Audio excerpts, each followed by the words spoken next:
Drew Albaugh here with manager of the Walla Walla Sweets, Colby Watilo, for another edition of Countdown with Colby. We did it last night. Got to win. Got to keep it rolling. That's for right. At least right now.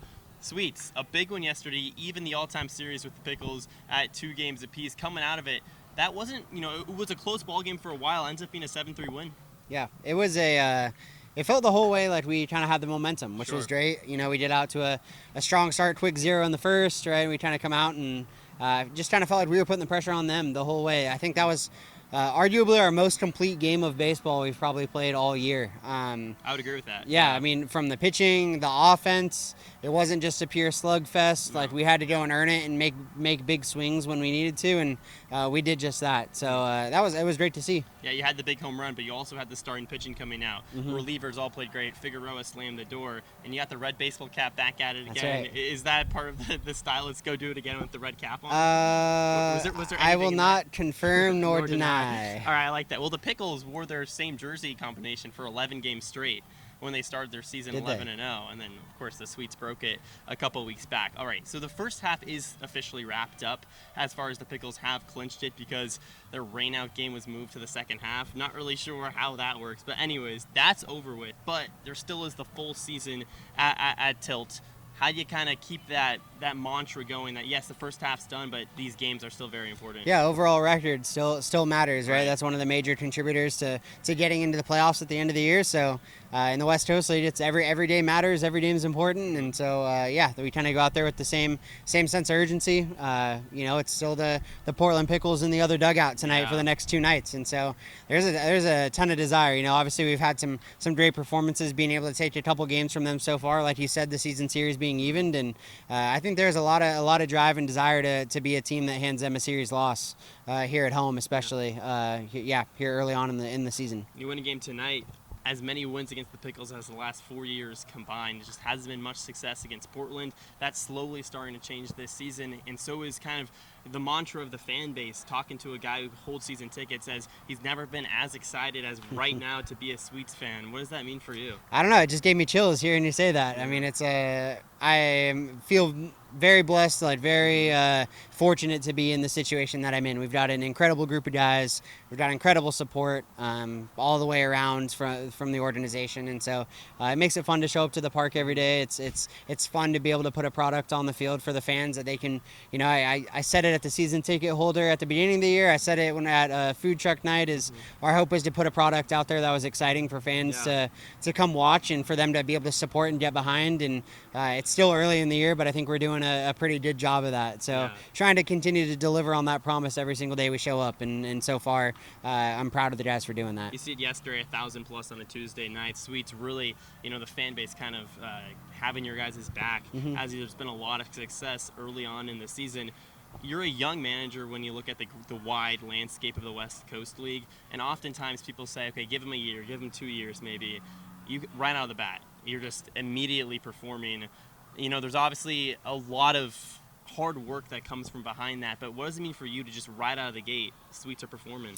Yeah, I mean, I think I worked hard and was intentional about trying to surround myself with good people, and I think that's half the battle. You have a great coaching staff, you've got a great front office, great broadcaster. You have good guys around you, and all of a sudden your job gets a lot easier. Sure. Great players obviously is a big part of that as well, and so I'm happy obviously for the guys. I'm happy for the way we're playing, and wins and losses aside, I think we're doing things the right way. I think we're representing Walla Walla and the city and the valley really strong, no matter what the results of the game might be. And so that's the stuff that I think I hang my hat on at the end of the night is, hey, are we doing things the right way? Are we playing hard? Are we giving it our all every single night out? Are we supporting our teammates and doing a good job there? And so far I can check those boxes. So it means a lot for us to get off to a hot start in the results category as well. How much work comes in the winter and the spring getting guys here to play?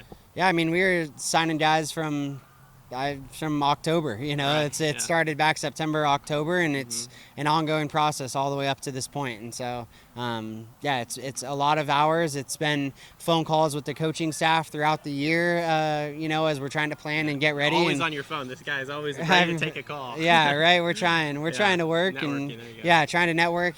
Talking with coaches. that we played against this year, even at Whitman and different places, and trying to put kind of the pieces together. And so it's been a long road coming. It's crazy that it finally got here. It's crazy that we're already coming up on the halfway point crazy. before too long. Yeah. And so it's been a lot of work. It's been a lot of hours, but it's well worth it. You speak to surrounding yourself with, good coaches, good players. You got all these good players now. Now, you got to play them. You got to, it's hard. There's so many good players up and down this Sweets lineup that there's only 9 guys can play out there on the field. Correct me if I'm wrong, but summer baseball not just about winning. It's not the Mariners out there. You're about developing players. You're about winning ball games as well. How do you manage those two things and also getting everyone in the lineup? And I know it's hard. Yeah, I don't think there is a perfect answer to that. I mean, unless you're the Pickles in your mags and you can clinch the season 20 games in and know that you can basically just get guys their reps for the rest of the year, like he was just telling me they're going to do. And so, that's a luxury to have. But I think for us, it's trying to continue to instill the mentality and the mantra that, hey, whether or not your name's on the card, like, you still have an opportunity to get better today, right? We still have batting practice. We still have early work. We still have, in-game opportunity with catching pens or maybe getting a pinch hit at bat. And so trying to keep guys with the mindset of, hey, whether or not my name is one of those 9 guys, like, I still have a chance to get better today, and it's about putting in the work so that when my number gets called, I'm ready to go. And we've got talent up and down the roster. We've got guys that embrace that mentality, and I think if we can do that collectively as a group, it's not going to matter who we put out there. I think guys are going to be ready, and if they've prepared well, they're going to be ready to go and step up. Talk about talent. Another guy enters the lineup yesterday, Gunnar Guile, and a big 2-run home run, arguably what flipped kind of that script where, okay, the Sweets are really in control now.